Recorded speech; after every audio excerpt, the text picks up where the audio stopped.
तुलसी बाबा ने श्री रामचरितमानस में राम की महिमा को सर्वोपरि रखा है। उसके बाद श्री शिव जी की जो विवाह की कथा है उसके बारे में बहुत कुछ बताया है कि या उमा शंभु विवाह जे नर नारी कहीं जे गावहीं।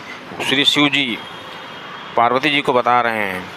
श्री तुलसी बाबा लिखते हैं कि जो भी व्यक्ति इस शुभ विवाह कथा को कहेगा गाएगा उसका सब तरीके से कल्याण होगा। श्री तुलसी बाबा लिखते हैं या उमा शंभु विवाह जे नर नारी जे कहीं जे गावहीं। कल्याण काज विवाह मंगल सर्वदा सुख पावहीं। इसीलिए जितने मांगलिक कार्य होते हैं, विवाह आदि होते हैं, उसमें श्री शिव जी के जो विवाह का वर्णन किया जाता है।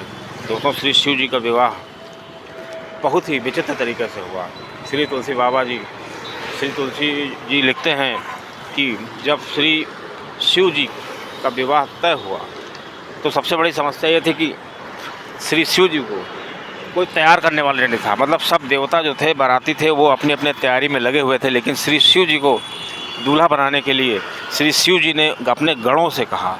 जब गण कहने लगे कि बाबा जी आपका विवाह है, तो श्री शिव जी ने कहा तुम हमें अपने तरीके से सजा सकते हो। श्री तुलसी बाबा लिखते हैं शिवं शंभु गण करहीं श्रृंगार जटा मुकुट अहि मोर सवारा। मतलब श्री शिव जी का जटा मुकुट मोर ये सब सांपों से संवारा गया। और जब माला की बारी आई तो कंकाल की माला पहनाई गई। कुंडल कंकाल पहारे प्याला तन विभूत पटके हरिछाला। लेकिन श्री शिव जी के सौंदर्य में सबसे अच्छी बात थी कि उनके शश पर, उनके ललाट पर, शश मतलब चंद्रमा शोभायमान था।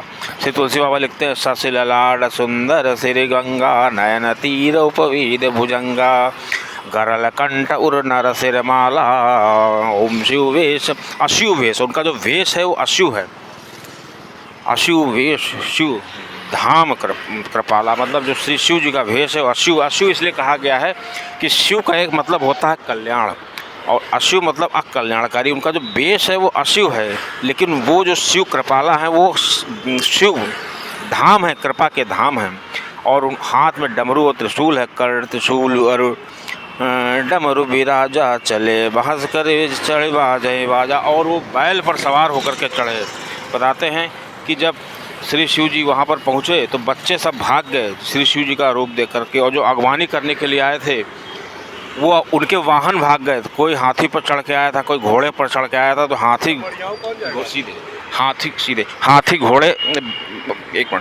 घोड़े जो है वो श्री शिव जी का जो वेश था वो देख करके एकदम भड़क गए, क्योंकि उनके साथ भूत प्रेत सब थे। अब उन भूत प्रेतों को देख करके गांव वाले सब भाग गए। देवता लोग आगे के चल रहे थे, क्योंकि देवताओं को लग रहा था कि कहीं ऐसा ना हो कि इस तरह की बारात देख करके कोई पानी भी ना पूछे। तो देवता सब आगे पहुंच गए। तो अगवानी वालों ने समझा कि जब अगवानी करना, जब बाराती इतने अच्छे हैं क्योंकि उनके सामने देवता थे, तो दूल्हा कितना अच्छा होगा। लेकिन दूल्हे का पता कोई नहीं जानता था। दूल्हे का तो पता केवल नारद जी जानते थे।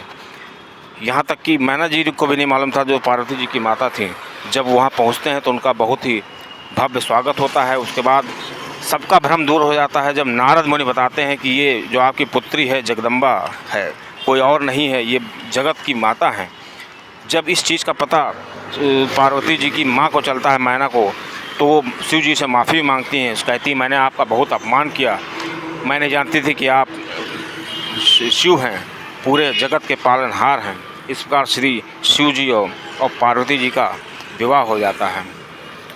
अब जो शिव जी की बारात के बारे में श्री तुलसी बाबा लिखते हैं बर अनुरूप बारात न भाई। और छंद भी है शिव अनुशासन सुन सब आए जय शिव शंकर जय शिव भोला। प्रभुपद जलद शीस ते ही नाए जय शिव शंकर जय भी भोल शिव भोला। नाना वाहन नाना भेषा। मतलब जो शिव जी के बाराती हैं वो नाना वाहन, तरह तरह के वाहन से आए हैं। कोई घोड़े से आया है, कोई गधे से आया है, कोई सूअर से आया है। बैठ करके जिसको जो मिला वो उसी भेष में आया, क्योंकि जो भूत प्रेत डाकनी पिशाचनी ये सब इनके बाराती बन गए थे, क्योंकि जब देवता सब आगे चले गए थे तो बड़ी दिक्कत हो गई थी। तो गणों ने कहा कि बिना बारात के तो दूल्हा समझ में नहीं आता है, इसलिए श्री शिव जी ने, गणों ने आवाहन किया श्री शिव जी की मनसा को जान करके, सभी जितने भूत प्रेत थे पृथ्वी के सब उस बारात में आ गए थे। अब देखते क्या हैं कि जब भूत प्रेत बाराती बन गए तो वो अपने हिसाब से सब कुछ कर रहे थे, और जो समाज के वह बिहसे शिव समाज सब देखा, को मुखहीन, मतलब जो बारात में जो बाराती थे कोई मुखहीन था, किसी का मुख नहीं था, और किसी के विपुल मुख का हो, किसी के बहुत ज़्यादा मुख थे, और कुछ के तो पैर ही नहीं थे, कुछ भिन्न पद कर काहू, किसी के पैर नहीं है और किसी के बहुत से पैर हैं, और बहुपद बाहू, जिसके किसी के से बहुत ज़्यादा बाहें हैं, विपुल नयन को नयन विहीना, किसी के पास नयन नहीं है, किसी के पास बहुत से नेत्र लगे हैं, सर पे भी नेत्र लगे हैं, किसी किसी के सर पे हाथ लगा हुआ, ऐसे बाराती थे। जय शिव शंकर जय शिव शुभोला।